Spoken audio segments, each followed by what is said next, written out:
रूठे श्री हितरिवंश महाप्रभु हैं, पर करुणा हमारी श्यामाजू कर रही है। अब भाई तुम मोते रूठ जाओ, महाराज जी को कहा जा रहा है, पर आप मुंह से रूठे हो और दया महाराज जी को आ रही है, ऐसा कहां हो गए।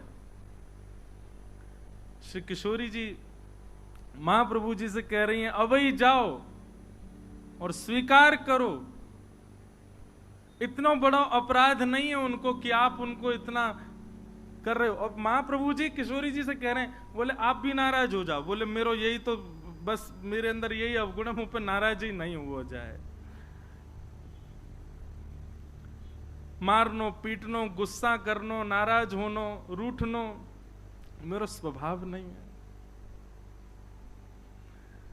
एक बहुत सुंदर पद है महाराज जी मान लीला को, कि अब मेरे स्मृति में नहीं आती है, मेरे को दिक्कत हो जाती है, आपकी तरह अभी छक्का ना पड़े मुंह पे। पद में महाराज जी ऐसा भाव है, अब देखो आप खोज के निकालोगे कछु तो पद में ऐसा भाव है कि किशोरी जी नाराज है गई हैं लाल जी से, तो राधेजू बोलत अटपटी वाणी, किशोरी जी ठाकुर जी से आज रूठ के बात कर रही हैं। तो लाल जी बोले मैंने कहा कर दियो, काय को नाराज है गई हो। तो किशोरी जी कह रही हैं, कहां पाई तुम नील निचोलनी, आपने गले में नीली नीली मणि पहनी है, या नीली नीली मणि में एक गोपी को चित्र बनो भयो है। लाल जी बोले कैसी गोपी है। बोले मोते हु रूप गुण आगरी। और थोड़ा थोड़ा याद आ रहा हो, किशोरी जी कह रही है मोते ज्यादा सुंदर है, मोटे मोटे नैन है, या के नैन कजरारे। अब तो किशोरी जी बता रही देखो कैसी सुंदर है, या के बड़े बड़ी आंखें उनमें काजल लगा रखो है, और मुकु तो या गोपी पे दया आ रही है। कहां पाई बिन मोलिनी, ये बिना मोल की तुम्हें कहां से मिल गई है, तुम्हारे चक्कर में कहां से पड़ गई। ठाकुर जी से नाराज है कि बैठी, बोले कहां कौन है ये गोपी मुकुया के बारे में बताओ। ललता विशाखा आ गई, अरे लालजू हमारी श्रीजू को श्रम करा रहे हो, कहा कर दियो तुमने। बोले कछु ना कियो बहन, एक मणि पहन के आ गऊं, और यूं करिए नीली मणि पहन के या में गोपी दिख रही है। ललता जी बोली कौन गोपी है। ठाकुर जी बोले नीचा बताऊं। ललता जी नीचे गई, बोले किशोरी जी अपनो ही प्रतिबिंब देख करके नाराज है रही है, और यूं कह रही जी गोपी कौन है। ऐसी भोली ललता जू विशाखा जू के नेत्र सजे लगे। बोले हे श्यामा जू कोई और गोपी नहीं है, वो प्रतिबिंब है मणि में, आप स्वयं को ही देख रही हो उसमें, और स्वयं को देख करके और देखो। आज तक तो हम यश गाया करते आपको, आज तो आप खुद ही यश गा रही हो अपनो। मोते रूप गुण आगरी, मोटे मोटे नेत्र आके ऐसे ऐसे काजल लगा के आई है। आप तो किशोरी जी शर्म के मारे भागी। एकांत में जाके विशाखा से कहूं मैं हूं बड़ी बावली हूं, अपने ही रूप देख करके प्यारे श्याम सुंदर पे। ऐसी भोली हमारी श्यामाजू, ऐसी भोली हमारी किशोरी जी। तो अब यहां समझ नहीं आ रहा है कि नाहरमल के ऊपर महाप्रभु जी कृपा कर रहे हैं कि किशोरी जी कृपा कर रही हैं, क्योंकि किशोरी जी आज्ञा दे रही हैं कि जाओ जाकर के नाहरमल को स्वीकार करो, उसका इतना बड़ा अपराध नहीं है। और श्री महाप्रभु जी ने जाकर के नाहरमल को स्वीकार किया। बोलो वृषभानु दुलारी की जय। ऐसे हरवंश महाप्रभु जहां आचार्य थोड़े क्रुद्ध हो जाएं तो समझ जाना अब इनके जो आराध्य हैं उनसे प्रार्थना करो, वो कृपा करेंगे। जब भी आचार्य गुस्सा हो, जब भी आपको लगे कि हमसे कोई अपराध हो गया, हमारे गुरुजी रूठ गए, तो उनके आराध्य जो हैं उनको रिझाओ। बोले आप कृपा करो, इनको मनाओ, हमसे गुरु अपराध हो गया है, गुरु जी से कहो। तो आचार्य रूठ जाएं तो उनके आराध्य को रिझाओ, आचार्य अपने आप प्रसन्न हो जाएंगे। इस प्रकार श्री नाहरमल जी का भाव सुनाया गया। यहां पर कृपा श्री हितरवंश महाप्रभु की ऐसे हुई। दूसरे एक भक्त और देवबंद से वृंदावन आए, इनका नाम था श्री छबील दास जी। इनको तांबुली कहते थे सब, क्योंकि इनका काम क्या था, बीड़ी बनाना, तांबुल पत्र आदि सब समेट करके और बीड़ी बना कर, अच्छा पूरे जहां कहीं भी रस भाव से ठाकुर जी की सेवा होती है, अनेक स्थानों पर महाराज जी बीड़ा का भोग लगता, पर हमारे वृंदावन में बीड़ी का भोग लगा, बीड़ी छोटी छोटी। क्यों? मन में भाव है नेक नेक से लाला लाली है, इतनी बड़ी बीड़ा बना दो, कहाँ खाएंगे बाकू, नेक नेक से बीड़ी बनाओ, छोटी छोटी बीड़ी बने। हमारे वृंदावन में नंदगांव जाओ और कहीं जाओ, इतने बड़े बड़े बीड़ा रहे, बीड़ा बीड़ी समझ रहे हैं ना, कैसे कहें बाबा जा, ये नहीं है बाबा दूर तक कर रहे हैं, वो बीड़ी नहीं है, बीड़ी पानते कहीं बीड़ी, जय हो भैया अरे राम प्रियालाल जी की सेवा में बीड़ी बढ़िया भैया, मैंने पूछ ली, पान की जो सेवा रे बात बीड़ी के हैं, और बीड़ा के वो बड़ो रे, छोटी रे वो बीड़ी। तो छबील दास जी तांबुली, ये भी देवबंद के थे, इनको भी महाप्रभु जी की बड़ी याद आई, और आप भी महाराज सब छोड़ छाड़ करके वृंदावन आ गए। बोले कि वहीं जाके छोटी छोटी बीड़ी बनाऊंगा, राधा वल्लभ लाल जी को पवाए करूंगा। आए, आकर के महाप्रभु जी के चरणों में प्रणाम किया, और प्रणाम करके कहा मुझे सेवा प्रदान करो। बहुत ध्यान से सुनना सब लोग। महाप्रभु जी बोले क्या सेवा करोगे? बोले हम पे तो एक ही काम आवे, बीड़ी बनावेंगे, प्रियालाल जी आप बनाओ। बोले ऐसी बीड़ी बनाओ जो मुख में जावे के बाद भी लाल जी को श्रम नहीं करना पड़े, अपने आप ही घुल जाए करे। महाराज जी कितना विचार हमारे ब्रजमंडल में किया जाता। आप कभी दाऊ जी जाओगे ना, दाऊ जी वहां श्री बलराम जी का मंदिर है, महाराज जी दाऊ जी में शाम को जब ठाकुर जी का दाऊ जी का प्रसाद बनता है, इतनी छोटी छोटी पूड़ी बनती हैं। मैंने पूछी गुसाई जी इतनी छोटी पूड़ी काई को? बोले कहीं तोड़वे में श्रम नहीं है, जा पूरी पूड़ी उठाओ, सब्जी लगाओ, खा जाओ। मैंने की भैया ये लाड प्यार करके मूड हम नहीं बैठा रखे हैं ठाकुर जी इतना लाड करें ठाकुर जी से, बताओ ऐसी छोटी छोटी पूरी ये तोड़नी नहीं पड़ जाए। ऐसे हमारे ब्रजमंडल की सेवा है भैया। तो महाप्रभु जी ने आज्ञा करी ऐसी बीड़ी बनाइयो कि प्रियालाल जी के मुख में जाए, मुख में जाते ही घुल जाए। वो ठीक है। अब तो महाराज वो इसी भाव में बीड़ी सिद्ध करता था, पानों को रात में भिगोता, उनको बिल्कुल नरम सा बना के वही सामग्री भीतर, वो भी निधान महाप्रभु जी ने बताया क्या क्या सामग्री जाएंगे, उसके अलावा कुछ नहीं। बिल्कुल भी ऐसा ना हो कि मुख में जाकर के थोड़ा भी श्रम करना पड़े। रोज बीड़ी बनाता, चांदी के बढ़िया सुंदर पात्र में उनको भर के लेके जाता और सेवा में जाकर के श्री राधा वल्लभ लाल जी की सेवा में पधराता। एक बात बताएं आपको, ठाकुर जी के जितने भी अधरामृत हैं उनमें सर्वश्रेष्ठ है बीड़ी। क्यों?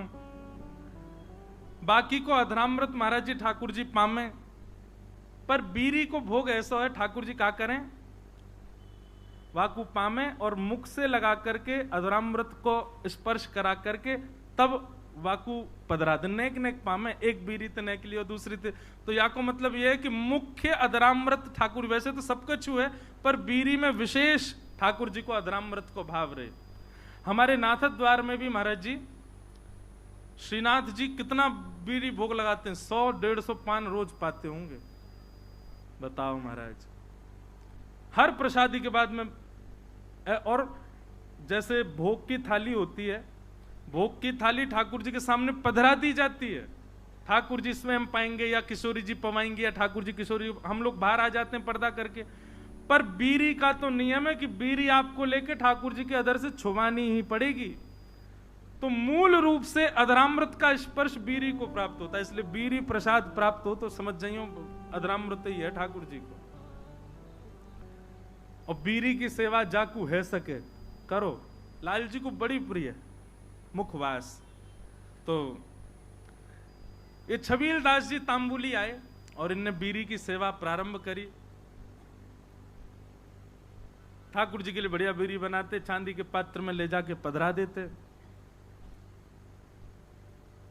महाप्रभु जी ने एक दिन बीड़ी को प्रसाद ठाकुर जी को पधरा करके, और जब अधरामृत है गयो, प्रसादी है गई, स्वयं पाए, बड़ा आनंद आया। महाप्रभु जी को लगे कि हाँ, ठाकुर जी के योग्य सामग्री बन रही है। एक दिन बड़े प्रसन्न थे महाप्रभु जी, तो विराज रहे थे, सब सेवक गण चारों ओर बैठे थे। अत्यंत प्रसन्न श्री हितरवंश महाप्रभु सबसे बोले, कछु मांगो भाई, तुम्हें कहा चाहिए। आज मैं इतना प्रसन्न हूं, आज प्रियालाल जी को ऐसा दर्शन भयो है, इतनो आनंद मन में उमड़ रहे हो कि मन एरो जो मांगोगे सो दूंगो, बताओ कहा चाहिए। चरण दबा रहे थे छबील दास जी तांबुली, कोई हाथ दबा रहे हैं, सब सेवा कर रहे हैं। हाँ भाई तांबुली छबील दास, तू बता कहा चाहिए। तेरी बीरी पाई, बहुत बहुत स्वाद, और बिल्कुल ऐसा लग रहा हो कि हाँ प्रियालाल जी को सुख मिलता होगा, बता कहा चाहिए। आहा, छबील दास तांबुली चरण दबाते दबाते बोले, जो मांगूंगा सो दोगे। महाप्रभु जी बोले, कहा चाहिए बता, आज्ञा कर।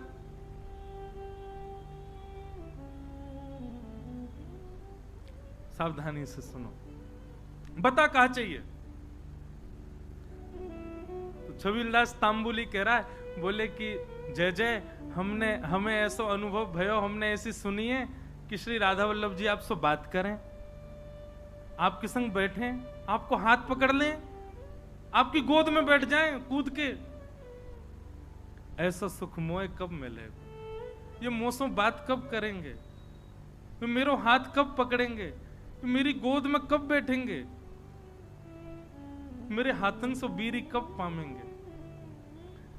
आपको देना है तो महाप्रभु जी बस यही कृपा कर दो कि श्री राधा वल्लभ लाल जी प्रत्यक्ष काउदना मेरे सामने प्रकट हो जाएं, और जैसी लीला आपके संग करें, मेरी गोदी में भी कूद के बैठ जाएं एक दिन, मुझको भी वो सुख मिले, ऐसा अनुग्रह कर दो। महाप्रभु जी प्रसन्न भाव में उठ रहे थे, धीरे धीरे अपनी सामग्रियां उठा रहे थे, संध्या के लिए जा रहे थे, और जाते जाते ऐसे ही बोल गए, चल ठीक है दियो, राधा वल्लभ जी कृपा करेंगे तो पे, और चले गए जमुना जी। कोई ऐसा भी नहीं कि विधि विधान से बैठ के आशीष दिया हो, उठ के जाते जाते बोल गए, चल दियो, कृपा करेंगे।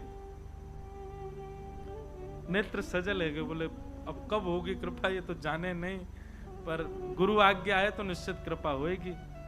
स्नान ध्यान करके वो भी बीरी की सेवा तैयार सिद्ध करने लगो, और बीरी सिद्ध करके महाराज जैसे ही लेकर के राधा वल्लभ जी मंदिर में आयो, संयोग से कोई भी नहीं मंदिर में, अकेलो छबील दास तांबुली बीरी भोग लेकर के भीतर गयो, ढूंढने लगो, कोई सखी मिले, सहचरी मिले, कोई सेवक मिले तो दम भैया अंदर पधराए दो।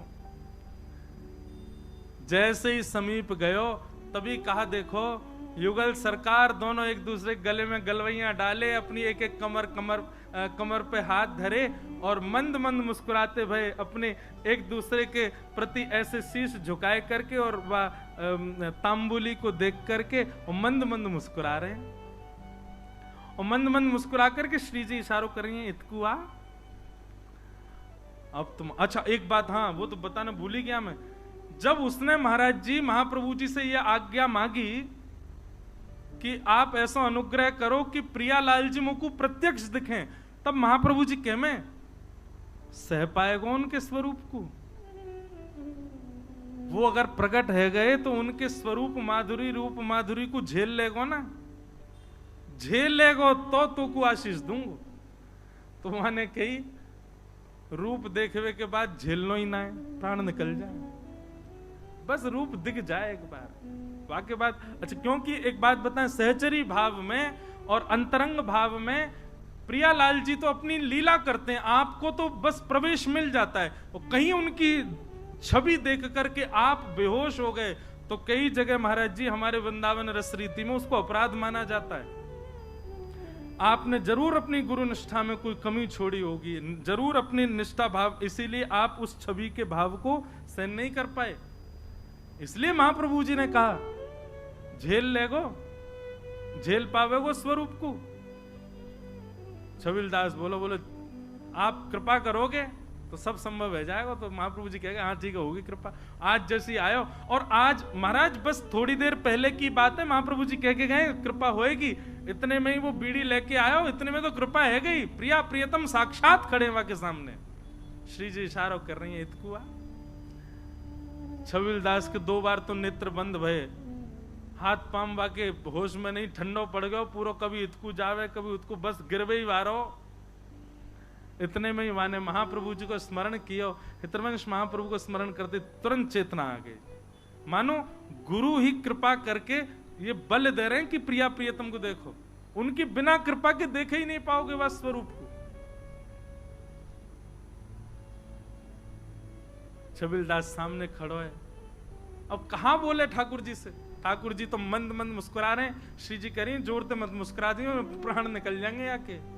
ऐसी छवि ठाकुर जी की। ठाकुर जी बोले खड़ो ही रहेगो, कछु करेगो भी। छबीलदास बोलो मुंह पे तो कछु आ भी ना, कहा करूं जय जय। बोले कहा करूं कहा। वो दूर डिबिया लेके खड़ो बीरी की, इतकुआ बीरी पवा। अब वो गयो महाराज, हाथ पाम कांप रहे वाके, ऐसे डिबिया खोल के और ठाकुर जी के आगे पधराई दी। ठाकुर जी बोले बाबरो ही है बिल्कुल ही। अरे निज करसों उठा बीरी और मुंह में पवाए दे, इतनो विलंब काय को करे। जैसी बीरी उठाए करके ठाकुर जी के सन्मुख करी। ठाकुर जी इशारों के नहीं, पहले श्री जी को पवा। श्री जी ने बीच में से बीरी आधी तोड़ करके मुख में ली। बोले अब अधरामृत मुंह को पवा। जैसे ही पवायो महाराज, वो छवि निहार करके कौन सुध में रह सके। बस वहीं बात छवि को देखतो प्रिया प्रियतम लीला कर रहे हैं। अद्भुत छवि को दर्शन करते करते छबीलदास तांबुली ने वहीं प्राण त्याग दिए, ठाकुर जी में विलीन है गए। बोलो श्री राधा वल्लभ लाल की। क्या समझ में आई बात। भजन के प्रताप से, आपके भाव के प्रताप से कभी प्रिया प्रियतम दिख भी गए तो देखवे की सामर्थ्य और वास में कहा करनो, ये सामर्थ्य भी गुरु प्रदान करेंगे। ये हमारी गुरु शरणागति लो भैया। गुरु आज्ञा के बिना या गुरु कृपा के बिना प्रिया प्रियतम दिख गए तो हम झेले ही नहीं पाएंगे। और फिर का फायदा वास स्वरूप को देखवे को, जाके काजे हमने सबका चुकियो, वही के प्रति हमारा भाव नहीं रह पायो। ऐसे श्री हितवंश महाप्रभु ने कृपा करके दर्शन कराए। जय जय राधा वल्लभ हित हरिवंश, जय जय राधा वल्लभ हित हरिवंश, जय जय राधा वल्लभ हित हरिवंश, जय जय राधा वल्लभ हित हरिवंश, जय जय राधा प्यारो हरिवंश, जय जय राधा वल्लभ प्यारो हरिवंश, जय जय राधा वल्लभ प्यारो हरिवंश, जय राधा वल्लभ प्यारो हरिवंश, जय जय श्री वृंदावन श्री वनचंद्र, जय जय श्री वृंदावन श्री जय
जी की कृपा अन्य अन्य भावों में सबको दिखती रही, होती रही। अब बड़े सुंदर 2 चरित्र और हैं, इनको सुना करके फिर हम श्री हितरवंश महाप्रभु के 2 दिवसीय जो चरित्र हमने सुने भक्तमाल जी में, उसको विराम देंगे और फिर कल से रसिक शिरोमणि स्वामी श्री हरिदास जी महाराज का चरित्र हम लोग श्रवण करेंगे। कल स्वामी जी का प्राकट्य उत्सव होगा और समय रहा तो श्री वृंदावन बिहारी लाल भी प्रकट होंगे। बधाई की व्यवस्था कर लियो महाराज जी। बधाई के रूप में कछु ने पुष्प ही मंगाए दें, वही लुटाए देंगे सबन पे हैं, उन्हीं को धर धर के ले जाएंगे उस संग में। कल स्वामी जी को प्राकट्य भी होगा और समय रहे तो श्री बिहारी जी का प्राकट्य भी होगा। अब जो महाराज जी चरित्र है आगे, स्वामी जी के परम अनन्य रसिक भक्त हुए विठल दास जी। विठल दास जी नहीं, विठल दास, विठल दास जी। हितरवंश महाप्रभु का जहां कहीं भी चित्र आप लोग देख रहे हैं वो विठल दास जी की ही कृपा है। उन्होंने ही सबसे प्रथम चित्र निर्माण करवाया था श्री ठाकुर जी, श्री महाप्रभु जी का। तो ऐसा भाव आता है कि महाप्रभु जी का यश सुनकर के और श्री राधा वल्लभ लाल जी की कीर्ति सुनकर के श्री विठल दास जी सब परिकर, सब परिवार वृंदावन आ गए, सब छोड़ छाड़ के। बहुत ध्यान से सुनो, सब परिवार वृंदावन आ गए और वृंदावन आकर के पूरे परिवार को इस सेवा में लगा दिया। कोई रसोई घर की सेवा, कोई फूल घर की सेवा, श्री राधा वल्लभ जी की जो जो सेवाएं हैं, बच्चों से लेके बड़े तक सबको सेवा में लगा। पूरा परिवार ले आए वृंदावन में सेवा के लिए। बहुत ध्यान से सुनिएगा, बहुत सुंदर भाव। आप श्री का महाराज जी एक स्वच्छंद 2 दिवसीय प्रवचन विठल दास जी के चरित्र पर हो सकता है। आप श्री को स्वयं निजकर से श्री हितरवंश महाप्रभु ने पत्र लिखे और पत्र में आपसी चर्चा हुई विरह भाव में। चर्चा ऐसी है, बहुत ध्यान से सुनना, कि विठल दास जी वृंदावन आकर के रहने लगे। एक दिन यमुना जी के तट पर श्री हितरवंश महाप्रभु अपने समस्त रसिकों के संग बैठकर के चर्चा कर रहे थे और विठल दास जी वहां कोई सेवा क्रम कर रहे थे, कुछ भी सेवा का क्रम संभाल रहे थे। इतने में ही एक पत्र वाहक आया पत्र लेकर के। उसने कहा, आप में से विठल दास कौन है? उनका पत्र आया। अब विठल दास तो तुरंत उठ करके बोले, महाप्रभु जी बैठे हैं उनके सामने, ऐसे बोले पत्र आया। महाप्रभु जी ने सुन लिया, बोले लाओ पत्र दो भाई, क्या है? चरणों में अर्पित कर दिया। महाप्रभु जी ने एक सेवक को आज्ञा की, पत्र पढ़ के सुनाओ, क्या लिखा है? सौराष्ट्र देश में जूनागढ़ के राजा का पत्र था और उस राजा ने पत्र में यह अंकित किया कि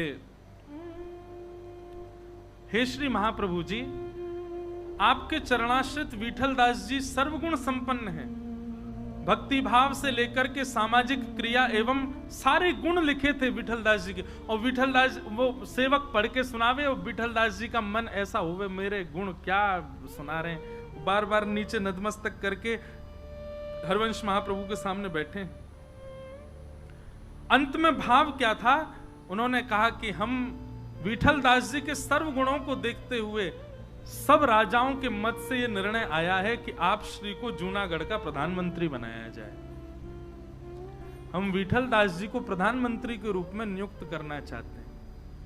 आप कृपा करके देश कल्याण के हित में थोड़ा विचार करें और विठल दास जी को जूनागढ़ भेज दें। हम ससम्मान प्रधानमंत्री की गद्दी पर उनको बिठाना चाहते। राजा का पत्र था।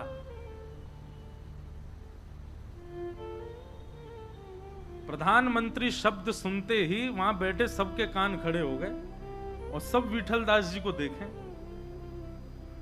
पर विठल दास जी ने जैसे ही भाव सुना, नेत्रों से अश्रुपात, और मानो ब्रज के कण हाथ में ले लिए और जकड़ लिया हो, मानो जैसे वृंदावन छोड़ करके नहीं जा सकता। महाप्रभु जी बोले, विठल दास बधाई हो, क्या शुभ समाचार सुनाई दिया है आज? हमारा विठल दास प्रधानमंत्री बनेगा। जूनागढ़ के राजा ने निमंत्रण किया है, अब तो तैयारी हो। विठलदास जी नीचे नेत्र करके बैठे, ऊपर जब मुख किया तो नेत्र लाल पड़े हैं, चेहरे का ताम्र वर्ण हो गया, नेत्रों से अविरल अश्रुधार। क्या बात है, क्यों रो रहे हो? प्राण धन राधा वल्लभ, जीवन धन हित हरिवंश। मेरे प्राण राधा वल्लभ हैं और जीवन आप हैं गुरुवर, मैं आपको छोड़ करके कैसे जा सकता हूं? श्री वृंदावन सर्वस्व है। वृंदावन से विलग होने की चर्चा भी कोई करे, अरे स्वप्न में विचार नहीं कर सकता मैं। आज मुझे अपने ऊपर कष्ट लगता है कि मैं क्यों इतने गुण युक्त हूं कि जिन गुणों को देख करके मुझे कोई प्रधानमंत्री, जिन गुणों से राधा वल्लभ जी छूट रहे हैं, जिन गुणों से वृंदावन छूट रहा, जिन गुणों से मेरे गुरुदेव के चरणारविंद छूट रहे हैं, उन गुणों पर आज मुझे क्रोध आ रहा है कि ये गुण क्यों है मेरे अंदर। महाप्रभु जी ने समीप बुलाया, विठलदास इधर आओ, सिर पर हाथ फेरने लगे। देखो, हम सबके जीवन में जब दुख आता है, बहुत ध्यानपूर्वक सुनिएगा महाप्रभु जी की वाणी, हम सबके जीवन में जब दुख आता है तो हम क्या कहते हैं? प्रारब्ध है, भोग लो। हम सबके जीवन में जब कष्ट आता है, पीड़ा आती है, तो हम कहते हैं प्रारब्ध है, पूर्व जन्म का कर्म है, भोग लो। लेकिन उसी प्रारब्ध से जब सुख आ रहा है तो संसार के लोग तो नहीं छोड़ते, परम वैष्णव उसका त्याग कर देते हैं। क्यों? जब प्रारब्ध से दुख भोगा गया तो प्रारब्ध से उपस्थित होने वाला सुख भी भोग लो। बस याद रहे, चित्तवृत्ति हमारी वहीं रहे जो हमारी ठौर है, चित्तवृत्ति वहां से नहीं हटनी चाहिए। नहीं तो प्रारब्ध में आने वाले सुख को भोगना कोई गलत नहीं है। बंधुओं, इसको आप ऐशो आराम में मत ले लीजिएगा। ज्यादा पैसा हो गया तो भोग विलास पान खान में उनको नष्ट करना, वो तो पाप है। उपस्थित भोग किसको कहते हैं? उपस्थित भोग मतलब आपकी मेहनत करने पर, श्रम करने पर आपको जो सुख मिल रहा है, सही सलामत, बिल्कुल स्पष्ट रूप से, कोई जबरदस्ती आप उसके पीछे पड़ करके उसको नहीं भोग रहे, उस सुख को भोगने को उपस्थित भोग कहते हैं।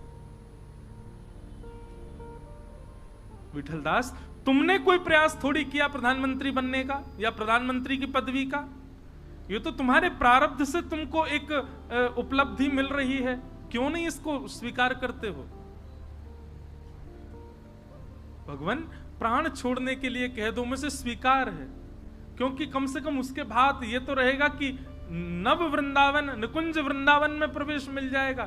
पर वृंदावन नहीं छोड़ सकता मैं तन में रहते हुए। महाप्रभु जी ने आज्ञा की, देखो सब छोड़ करके मैं भी वृंदावन जा रहा था, पत्नी बच्चे परिवार सब कुछ छोड़ दिया था और वृंदावन जा रहा था। तभी बीच मार्ग में आज्ञा हो गई श्री जी की कि आत्मदेव की कन्याओं से ब्याह करो। किया, अपनी स्वेच्छा ना होते हुए भी श्री जी की आज्ञा मान करके ब्याह किया।